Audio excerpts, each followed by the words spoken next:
Loading.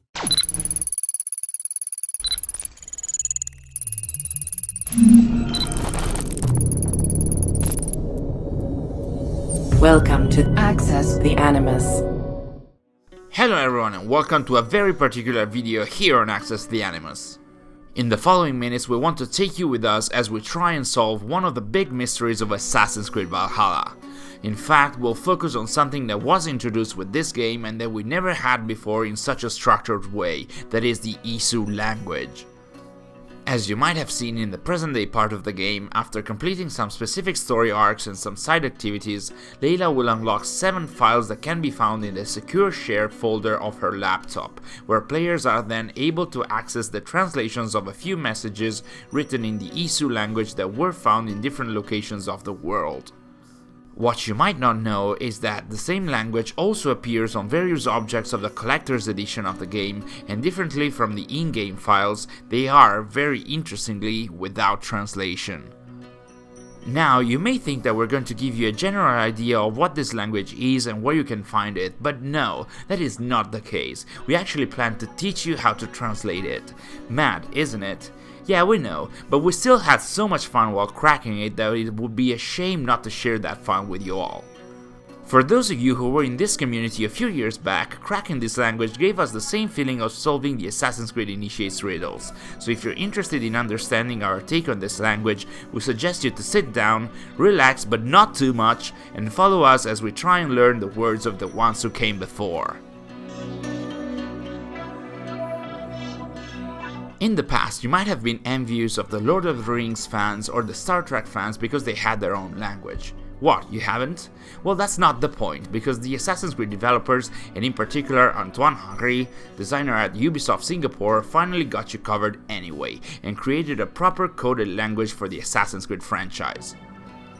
When we say they have created a proper language, what we mean is that we are in front of a complex grammar with an alphabet and a set of rules of its own, and a pronunciation which is completely different from the ones we know. While we translated the text we had at our disposal, we were able to identify grammar cases, verb tenses, conjugated words, and rules in the construction of sentences. It seems very difficult, but it actually feels like a game in which we have some fixed rules that we received in the first modern day document that we unlocked after finding the Saga Stone in the Deciphered arc, and then tried to uncover its secrets bit by bit. Let's take a look at some of these fixed rules from the readme file then, which is sent to Layla by our linguist called Wink Wink A. Henry. In this file, it tells us that not all the Isu writing systems were similar, so there might be some small differences between how a letter is written in a document if compared to another one. The reason is, as Henry writes to us, that the Isu were not as monolithic a civilization as we think, and so different Isu in different areas of the world might have written specific letters in a different way or build a sentence with a slightly different syntax. Also, within the narrative, the Isu language is apparently the ancestor of our Indo-European languages. Keep this in mind because it will be very helpful later. Lastly, if you're wondering about the reason why we should translate something that is already translated by the game, the answer is simple. We want to try and understand the text we found on the collector's edition of the game, and of course, we're a bit mad as well. With that in mind, we can start translating the text we have unlocked in-game, and bit by bit we will follow the process that led us to our conclusions. So, we decided to start from the Serengeti file because it was the first document that gave us a brainwave. In the first line we have 2 words with the same root, which, from the translation, we know should correspond to the word true. The differences are, as you can see, the first letter and the suffix of the third word of the sentence. The first letter, as we will see also later, can be considered like a symbol for negation, so that makes our third word of the first sentence not true or untrue. The dissonance of the first and the third words, on the other hand, is a bit more complex, and for us it was not so immediate as we're showing you now, but it seems like in this language the verb to be will always be found at the end of an attached word in this very form. So, going back to our first sentence, looking at the translation, in the first word we have this dissonance which represents the verb to be in a past tense, and in the third word the dissonance represents the verb to be in the present tense. In the same way, in the second sentence we have again 2 similar roots which this time, looking at the translation, represent the verb to do. As before, we have a negation in front of the third word, which makes it mean undo or not do. In this specific case, we have a different construction of the verb to be, because we are in front of a passive tense, and these are the desinences for it. As we'll also see later, it seems that these desinences give the reader information about the person, the tense, and the verb being in the passive form. So in this case, we have a third person, the past tense, and the passive form. For the third word of the second sentence, on the other hand, we have the third person, the present tense, and the passive form. This brings us to translate the first word as was done and the third one as is undone. So, at this point we're just missing this word, which, by comparing this sentence with the following one, we hypothesized could be what, with the meaning of the things that. This construction of the first two sentences also helps us understand the third one, in which, again, we have the verb to be at the end of two words, both in the present tense. There is again a negation, this time not tied to a specific word because it's not part of it. By difference, using the translation, we can surmise that the remaining word from the first part of the sentence is war. That's also confirmed in another file, but you're going to have to trust us on that, as we'll explain that in our next video. So we can say that this sentence can be now translated with, it is war, it is not a rebellion.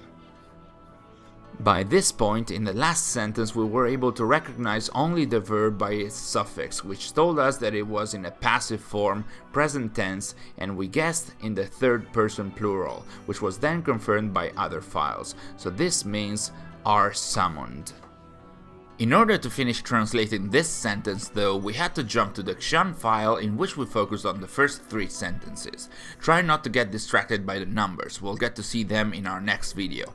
And let's focus then on these two very words which share the common root, shovel. We can recognize a similar construction for these words in all the first three sentences of the file, and as such, looking at the translations, we hypothesized that these sentences could translate to shovels for shoveling or to shovel, axes for cutting or to cut, and plows for plowing or to plow. Going back to the Serengeti file then, we now see the exact same construction of this part of the sentence, which we now can translate with to fight or for fighting. Thus, we're now ready to complete the translation of the Serengeti file, as what is left to translate has to be the word all or everyone. Just to give you a complete understanding of what we can glean from this file, it also gives us a hint on two other elements.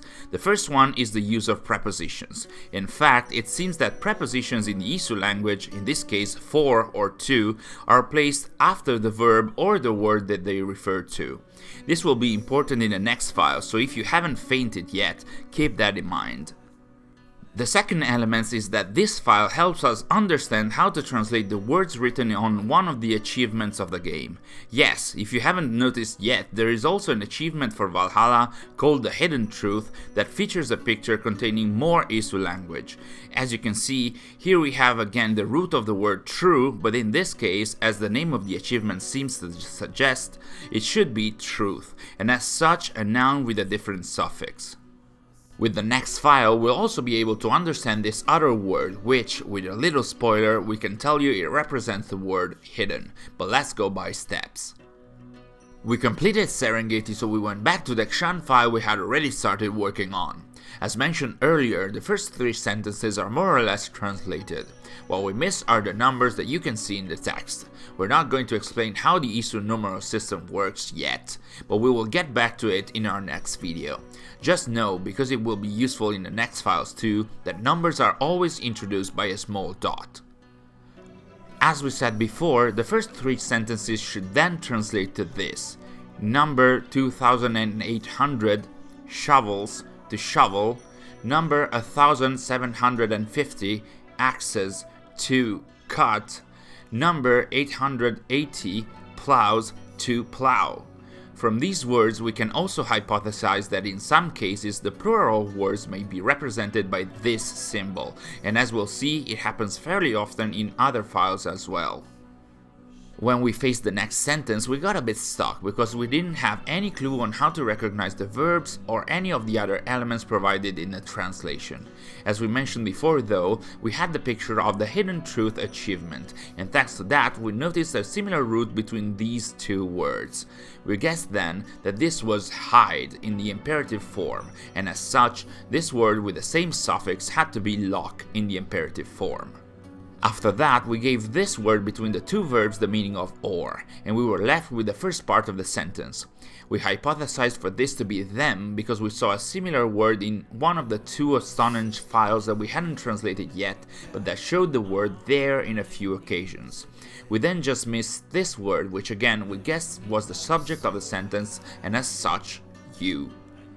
There was nothing else we could translate in the last sentence of this file without the help of other files, but as we mentioned before, by finding a similar root for hide in the achievement picture, we were also able to assume that as this desinence could represent the imperative form of the verb, then this one could be the suffix used for the past participle one, making it the word hidden. With that said, we decided to jump to another file and we chose the cobblestone one. As first step, we decided to recognize the numbers that can be seen in the translation, and as we said before, they always start with a dot. Here they are then. In the translation you can see the word IE, which doesn't have a correspondence in the document because it stands for Isu era, and it has been added by the translator in the same way as we do for Before Christ or Annus Domini. With the numbers out of the way, we tried and see if there were words or desinences that could help us ascribe a meaning to the first sentence. We then saw that the first word had the same suffix of hidden in the achievement picture, and following our guess, we tried and searched for a word in the past participle form in the translation, and surprise, here it is, announced. The following two words had to be on this day, and we decided to give this word the meaning of this, which was later confirmed in another file, and day to this other one. We went for this attribution because we decided to think of this construction of the sentence as it works, for example, in the English language, where the adjective of a word is mostly placed before the word it refers to. However, keep this sentence in mind because it will appear in this very form also in another file. As a last note, we noticed that both these words ended with this symbol, and we tried to give it the meaning of the ablative case, which is a latent and not only latent case used to express a lot of complements like the motion from or to a place, time phrases, and many others. We decided then to keep this idea just there and see if it could be helpful later on. Next sentence. We recognize these characters as one of the passive forms we encountered in the previous files, so this tells us that we have a third person plural present tense passive form, and as such, looking at the translation means are reassigned. The translation of the following words was not as easy as we will describe it here, and as of now there are still some words that we're not completely sure of. We tried however to do a logical analysis of the text in English, and we noticed we had to find a genitive case for off the lake and an ablative case for to the sonification. We then searched for a word ending with the ablative symbol, maybe with a word before it with a particular desinence to represent the genitive case. We found this one ending with the ablative symbol, which was preceded by this word with a new suffix we had never met. We gave them the meaning of to the sanitation and off the lake. In addition to that, there was another word in the sentence ending with the same genitive desinence, and by analyzing the translation again, we decided to rewrite it a bit to give a justification to the genitive case we had just found, and as such, it became the workers from the site of the construction. If that word actually meant of the construction, then the following word had to be from the site, because, as it works in English, the genitive is usually placed before the word it refers to. What gives us some doubts here is that from the site should be in the ablative form, but we couldn't see the symbol for it. On the contrary, we notice that the two words following the genitive case are conjugated in a similar way, and this is what makes us not completely sure of this part of the translation. We also got to confirm with another file that we will see in the next video that this word has the same root of labor, and as such it should refer to the workers. As a theory then, the word before it, which should mean from the site, could be interpreted as an adjective referring to the fact that these workers are from that particular place. To give you an example to better understand what we mean, it could be like saying the farm workers, that we could also translate as the workers from the farm. We couldn't find any other confirmation of our theory, so we decided to move on to the next sentence. In the following sentence, we saw a word with a suffix of the past participle form, and by searching in the translation we found effective, which is an adjective and not a verb in its past participle form. We thought though that the translator might have chosen effective in the text, but that this word could have been the past participle of a verb like completed or executed, and effective, if this was the case, could be interpreted as a loose translation. The last word of the sentence was then easy to interpret by difference, and it should be now. 3 files are translated now, with 4 to go, but you will soon see that with our method it gets easier to understand the various words as you go on. Let's shift then to the Jerusalem document, and this time we are in front of an Isu poem.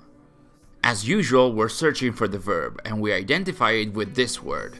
Why? Because this is a desinence we have already seen in the Serengeti file, and it tells us that this word is in the third person singular and in the past tense.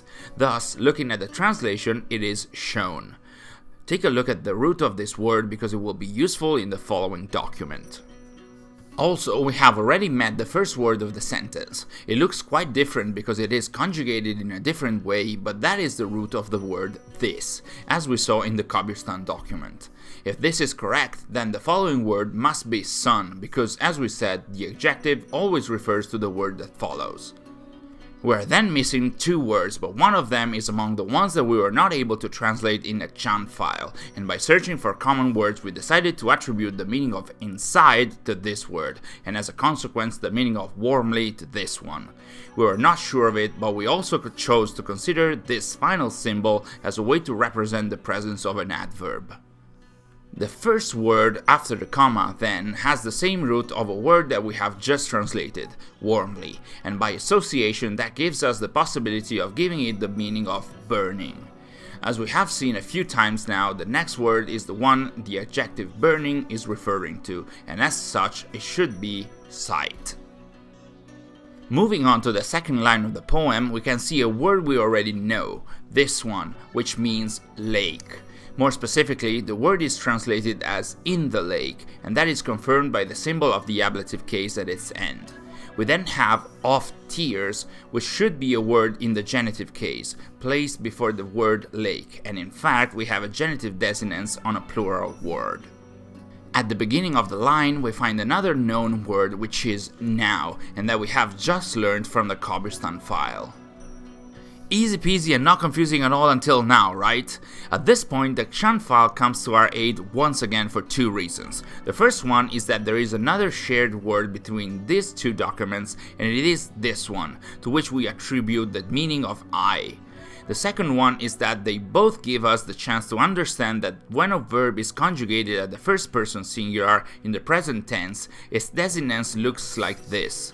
So, in the Jerusalem file we have I soothe, and in the Kshan file we have I suspect.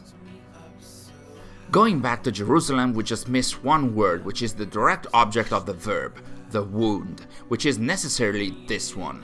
By analyzing it, we decided to give this symbol at the end of the word the meaning of direct object of a verb. This is not always the case, but when it is, it helps understanding the sentences better.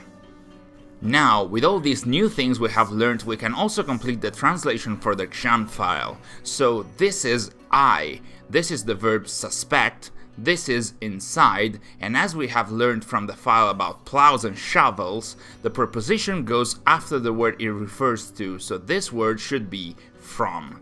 We are then left with just one word, which, as a consequence, reading the translation must be theft. How are you feeling now? Having minor forms of bleeding effect yet? We know it might be a bit confusing at the beginning, but it will get easier once you get the hang of it. Kinda like the Animus, really. At this point we have 2 files left, and the first we are analyzing is the one coming from the Saga Stone that Sigurd finds in the game in the Oxenfordshire story arc. It is the first file you receive, but we find it to be one of the most difficult, so we left it as one of the last to be translated. So let's start with its first sentence. As usual, we find the verb. Little note here, in the translation this reads as threatens, but the verb is a third person plural, present tense, and the subjects to the verb are destruction and death. For this reason, we think there is a little mistake in the English translation, while the Isu form is correct. The rest of the sentence gave us some real problems in translating, but at some point we noticed that this word and this one have the same root, and looking at the translations we suppose they were us/we. This too will be confirmed in another file, but we decided to translate this with us and this word following it, as we learned earlier with the preposition before. Then we needed to search for two words working as subjects of the sentence, and we focused on these two. We couldn't see any conjunction among them though, so we thought of Latin once again, and in that language when you have two words separated by a conjunction, that conjunction very frequently gets integrated in the second word.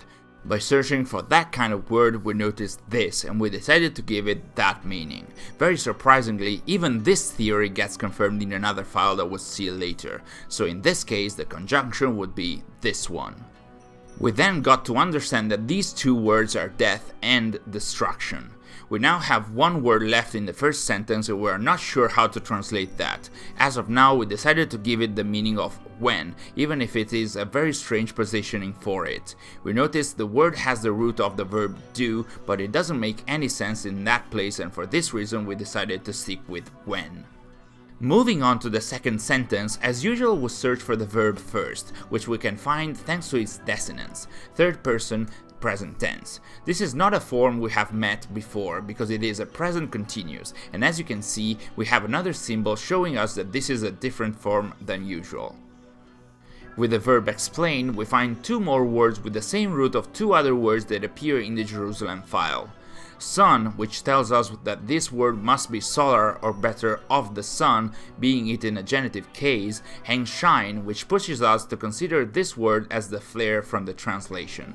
Lastly, we interpreted the lonely symbol at the beginning of the sentence as and, again from the translation.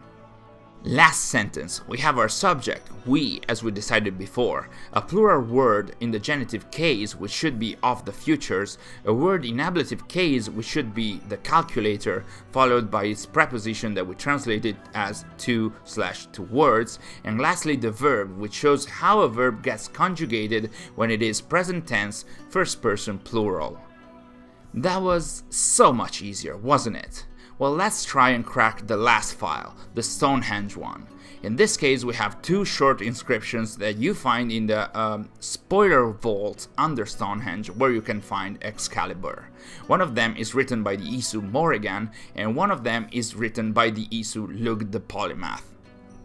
Let's begin with the latter's quote because it is shorter and easier to understand. First, we immediately recognize the word war because we have already found it in the Serengeti file. So once again we have two words with a conjunction between them, and this translates to in war and in love. We then search for the verb and we see once again the verb to be in its present tense at the end of this word. This means that this word is there is go. Right before it we notice another word we already know, written twice. The first time we met it, it was in the Serengeti file in its plural form and it meant everyone/all. In this case, having it in its singular conjugation but repeated twice, we intended it as a way to reinforce the meaning of one, as in one and only one. Moving on, we find another word we know which is future, and as a consequence, the adjective in front of it, judging from the translation, is better. Both words have the ablative case symbol, and as such they read as for a better future. Thus, looking at the translation, we are left with just one word, which is the search. The last sentence is the signature of Lug the Polymath, with the very last word being Lug, as we can see in the transliteration in the modern day file. The very last file for today, yes, for today, is signed by Morrigan. First of all, we want to stress that these two words, as much as they seem similar, are different in meaning because the first letter is different. In this case, it resembles an H, while in this case, it's more like an M. We search for the first verb, third person plural, present tense. This is they name. Judging by the translation, there should be a common construction of the two sentences, and as a result of that, we notice these two words. As such, the only word in common between the two translated sentences is the article the. It is very strange because articles usually don't appear in the Isu language, but if that were really the case, the words of these two sentences following them would be weak and strong. We hypothesize that the articles show up in these sentences because they are in front of two substantivized adjectives, that is, adjectives used as nouns in order to indicate a group of people with a specific trait. Taking a break for a bit, this detail allows us to complete the translation of the achievement "the hidden truth" that we mentioned earlier. In fact, this word, as you can see, is very similar to the one we just saw, with one less character. This way, the Isu text of the hidden truth achievement would literally translate to "the hidden truth." In this case though, we aren't in front of a substantivized adjective, so we can't set a rule as to how articles are used in the Isu language yet. Now, going back to the Stonehenge files. We know how there looks like, and this means that the following word must be cowardice. We only miss one word from this part of the sentence, and judging by the translation, it should be fate. The construction of the second part of the sentence is similar to that of the first one, and as such we see the, strong, craft, again a verb in the third person plural present tense, their, future, which we already know from the Saga Stone file. Lastly, we have this word which we interpreted in a genitive case and as such as a reinforcement of the word there, so we translated it as own. Now, before we wrap up, a little teaser for a few things to come in our next video. As mentioned at the beginning of this video, there are a few bits of untranslated Isu language over a few pieces of the collector's edition of the game. We're going to properly delve into that in our next video, but with all the things we have learned today, we are already able to recognize the majority of the words on the collector's edition items. We have two words on the soundtrack CD, which are translated as hidden, as we saw in the achievement picture and in the Xian file, and inside, as we saw again in the Xian file and in the Jerusalem one. On the game's case, we can see another word that can be translated as this, as we found in the documents containing a date, and yet another one, which can be interpreted as lake by comparing it with the Jerusalem and Kobustan files. Lastly, by arranging the art prints of the collector's edition in a specific way, which we'll also show in our next video, it is easy to spot another word in the Isu language. This one means now, as we found in the Kobustan and in the Jerusalem files too. Consider this just an appetizer. Hopefully that's going to tease you enough until our next video where we'll analyze what these and other Isu words from the collector's edition of the game could mean. And that was it for today's video. Despite all our questions throughout the video, no, this was not simple at all. On the contrary, it is very complex, and it has to be because this is a proper language as we have seen. So kudos to the dev team for adding this new element and at the same time for bringing the code-breaking aspect back to the games. Like we said, all of this was and still is very fun to crack, and that, trust us, was the easy part. Join us in the second part of this video as we'll delve into the numeral system of the Isu language and, wait for it, the Canterbury file. You thought this was complicated to understand, you have seen nothing yet. If you enjoyed the video and are still conscious and breathing, don't forget to subscribe to our channel and to turn the notifications on so you don't miss any of our future updates. Thanks for watching and we'll see you in our next video.